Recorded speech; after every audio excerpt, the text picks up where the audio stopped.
गोवंश हत्याबंदीच्या बाबतीत पुन्हा कार्यकर्त्याचा पोट भरण्याचा कार्यक्रम लावलेला आहे। माझं म्हणणं आहे का गोमातेला कापू नये, बिलकुल मी त्याबद्दल एकमत आहे। पण तुम्ही एक सांगा, गायीला कापायचं नाही हे बरोबर आहे, पण गाय गोरक्षण मध्ये ठेवली तर पैसे भेटते आणि गाय जर शेतकऱ्यानं ठेवली तर काहीच भेटत नाही। हा का न्याय?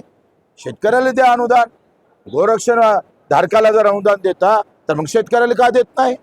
तुम्हाला तुमच्या संस्थेतल्या माणसाला तुमच्या कार्यकर्त्याचे पोट भरायचे तुम्ही आमच्या शेतकऱ्याच्या घरी जर 2 गायी असेल, आमच्या शेतकऱ्याच्या घरी जर आम्ही पाहतोय बैल असेल, द्या अनुदान। त्याला कसं देतो तुम्ही अनुदान? म्हणजे एकत्रित ठेवले तर अनुदान आणि एक एक ठेवले तर अनुदान नाही। वा बे कायदे, हे कुठलं संविधान आहे? तुमच्या शेतकऱ्यांना त्याचे गाय भाकर जनावर करताना ते अडवून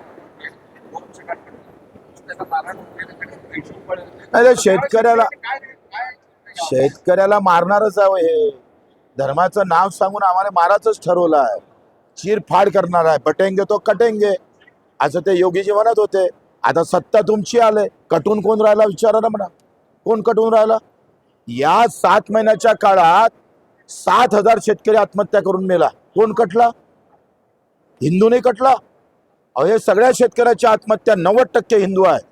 कुठे जातं तुमचं हिंदुत्व? फक्त निवडणुकीतच आठवतं का हिंदू तुम्हाला? प्रभू रामचंद्राचं मंदिर बांधायचं आणि प्रभू रामचंद्राचा आदर्श मात्र वाऱ्यावर सोडायचा।